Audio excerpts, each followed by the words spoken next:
Everything is awesome in the Lego Movie 2, the second part. The feel-good animated film recently hit the big screen, and we got to rejoin Emmett, Lucy, and Lego Batman on another fun and bricktacular adventure. Awesome! The film moves along really fast, however, and you'd be forgiven for missing some of these secrets that can be hiding in plain sight. I don't get it. So, strap in, grab a Lego snack, and enjoy the ride. Oh, and spoilers ahead. Chris Pratt returns as Emmett in the second part, but he also gets to play Rex Dangervest, a character so cool and so manly he'll have to constantly remind us how awesome he is. Rex is basically everything Emmett isn't, and his list of accomplishments includes him being a cowboy, a raptor trainer, and a galaxy-defending archaeologist. These are clear references to Pratt's other films, including Magnificent Seven, Jurassic World, and Guardians of the Galaxy. Rex also has some baby fat under his rugged features, a callback to Parks and Rec's era Pratt. The Lego Movie 2 sees the return of Abraham Lincoln to the Legoverse. This time, the 16th President of the United States is all suited up for Armageddon and would look right at home as one of Immortan Joe's lackeys from Mad Max. Amazingly, the voice of Lincoln is none other than Will Forte, who voiced Lincoln on Lord & Miller's show Clone High. Forte was accidentally credited in the first film as Orville Forte, which is his birth name. The second part continues that tradition by listing him as Orville again. Parents and cinephiles will have likely gotten a chuckle out of the recurring die-hard gags throughout the film. When investigating the Sistar system, Lucy stumbles across a Lego version of John McLane from Die Hard. Like that classic film, Lego McLane can be seen shifting around in the ventilation system. What's even more amazing is that it's actually Bruce Willis cameoing as McLane. Willis is notorious for not being open to the idea of his work being parodied, so it's nice to see that the iconic actor is letting loose a bit in the Lego Movie 2. The Lego Movie 2 features not only Will Ferrell's voice as the dad, but also Maya Rudolph as the mother of the family. This is a nice little reference in itself, as both parents were fan favorites on Saturday Night Live. But a passing comment made by Ferrell to Rudolph may have gone over your head. At one point, Ferrell yells, "Honey, where are my pants?" That line may seem inconsequential, but it's actually the name of the TV show Emmett was watching during the first movie, which explains how it got transferred into the Lego universe. Batman is only as cool as his suits, or at least that's what they say, and Lego Batman is definitely sporting some imaginative and exclusive suits in the second part. These include a Fury Road-inspired warrior outfit, complete with tires on the shoulders. But there's an amazing callback to the comics when he's picking out a wedding suit. In the background, there is a zebra-inspired batsuit, taken directly from Detective Comics number 275, which saw the attack of the zebra Batman. Talk about a deep cut.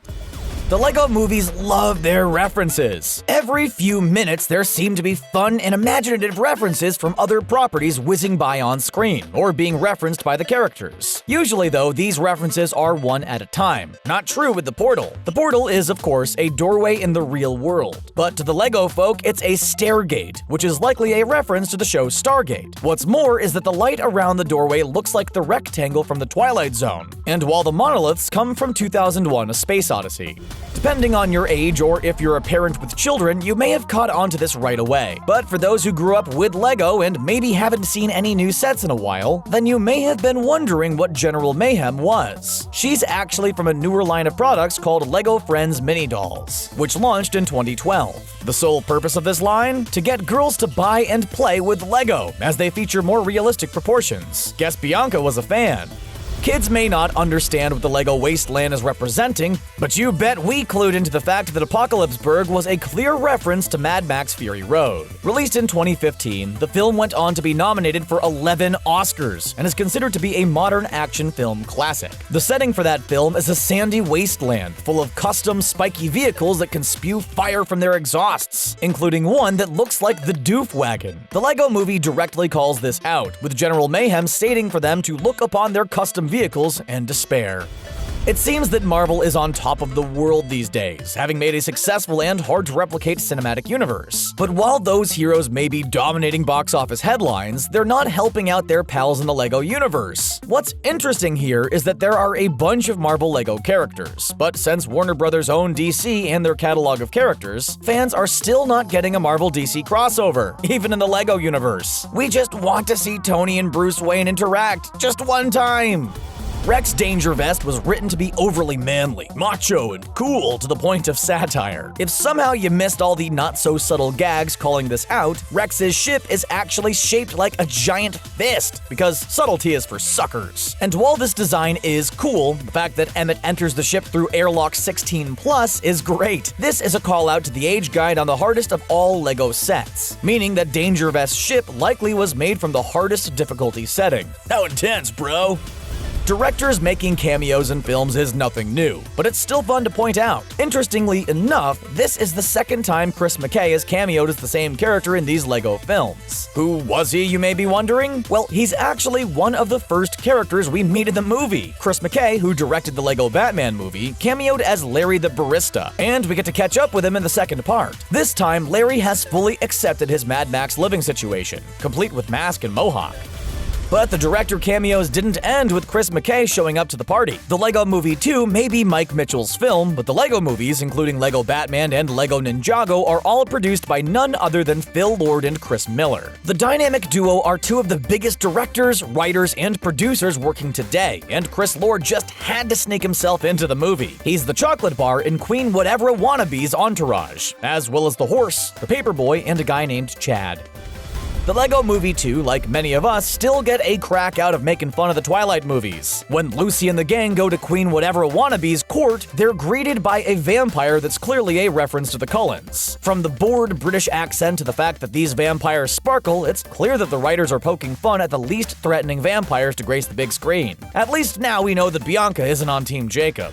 When General Mayhem attacks the survivors of Apocalypseburg, she immediately seeks out the leader of the settlement. Of course, LEGO Batman declares himself to be the leader, and why shouldn't he be? He inspires confidence, has lots of gadgets, and looks cool doing it. One of his qualifications were his 9 movies with 3 or more in development. That may have come across as a joke, but there really are 3 Batman movies in development, including LEGO Batman 2, Matt Reeves' entry, and likely Justice League 2. Is LEGO Batman confirming that Justice League 2 is still happening?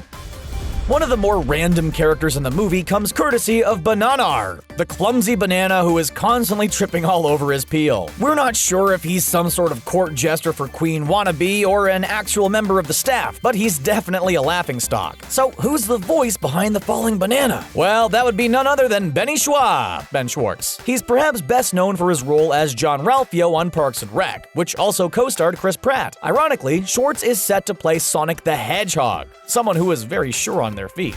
Seriously, the number of cameos in these LEGO movies are pretty insane, and they just keep going and going. Not that we're complaining, though. When the citizens of Apocalypseburg begin turning on Emmett, we get a whole bunch of cameos at once. But one of the more recognizable ones is Velma from Scooby Doo. Warner Bros. Actually owns the Scooby Doo line through their ownership of DC Comics and Hanna-Barbera. What's more is that the animation director for the movie, Trisha Gum, is the voice of Velma.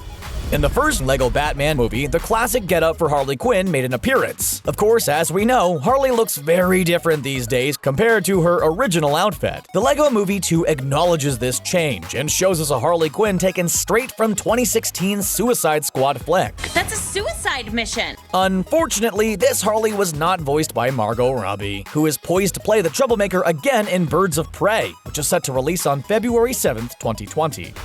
The LEGO movies love LEGO Batman. He did get his own spin-off film after all, and returned as a side character in the second part. But the love for Batman doesn't stop at including him as a character. In an unexpected move, we get a Batman-themed musical number, and it makes a bunch of references to the Caped Crusader. In fact, all the actors to play Batman on screen got some love in the song, with LEGO Batman himself confirming he's more of a Keaton fan when it comes to his other identities. Things get a little weird for Emmett and Rex around halfway through the movie when they enter the extremely happy and peppy world while on their way to the Sistar system. What's the source of this happiness? It comes from the incredibly catchy song known as Catchy Song that may or may not be brainwashing people. One of the happy citizens is actually Lex Luthor, Superman's arch-enemy turned LEGO BFF. He's voiced by Ike Barinholtz, who already appeared in the DCEU courtesy of an appearance in Suicide Squad. If you're like us, you were watching the Lego Movie 2 and couldn't help but shake the feeling that the talking ice cream cone sounded really familiar. The cone butler was a standout character, always being something of a party pooper with a dry British accent. So who was the man behind the cone? That'd be none other than Richard Ayoade, perhaps best known as Maurice Moss in the IT crowd. Seeing as both Moss and Cone's idea of fun isn't the same as most people, it's not a surprise he landed the role. Later on in the film, it's revealed that Rex Dangervest is actually another version of Emmett, who was ultimately lost and replaced. Rex decided to change his own destiny by creating a time machine to intercept Emmett and save him. In order to do that, he needed a convoluted and bizarre time-traveling plan. In order to move through time, Rex moves through references, going from the DeLorean from Back to the Future to the TARDIS from Doctor Who, and even the hot tub time machine. Have fun explaining that last one to the kids. Aquaman was the surprise hit of 2018, breaking all kinds of records and going on to become the most lucrative DC superhero film of all time. So it's no surprise that Warner Brothers wants to cast the light on their new golden boy. The Lego Movie includes 2 iterations of Aquaman. One is the classic comic book iteration, while also including Jason Momoa as the current DCEU version, complete with tribal tattoos and that signature "Chee-hoo" the actor's been so fond of yelling on the press tour. The Lego movies certainly make good use of the Warner Brothers properties. Much like how Ready Player One put the focus on WB properties, the Lego movie has an overabundance of characters from in-house. One of the best cameos in the film comes from the inclusion of the Justice League. Amazingly, the League all look the same as how they appear in the DCEU. Well, everyone except Green Lantern, who's yet to make his debut. Jonah Hill provides the voice of Hal, Channing Tatum is the Man of Steel, and Kobe Smulders is Wonder Woman. Rex Dangervest is one cool dude, bro. He's so cool, in fact, that he's been able to train a batch of Raptors to follow his every command. Wait, that sounds familiar. Where did we see that one before? Unlike the dinos in Jurassic World, the Lego Raptors' names are all taken from pop culture. They include Cobra and Rocky from the Sylvester Stallone movies of the same name. Then there's Ripley, named after Sigourney Weaver's character from Alien, and Connor, who's likely a callback to John Connor from Terminator. If Apocalypse Berg and the Mad Max-inspired motifs weren't enough, the Lego Movie 2 had to slip in more on-the-nose references to let us know that yes, everything is certainly not awesome for the citizens. Thanks to the original Planet of the Apes films, the image of the Statue of Liberty in ruins has become a staple of the disaster or apocalyptic movie. Just ask The Day After Tomorrow or Escape from New York, who also used the statue to great effect. But we must bear in mind that the statue was actually a background character in the first movie, so this is actually a bit awkward. Those are all the secrets and references we found in the Lego Movie 2. What was your favorite moment in the film? And were there any references that you caught that we didn't include in this list? Let us know in the comments section below, and be sure to like this video and subscribe to the channel for more videos like this in your playlist every day. Thanks for watching!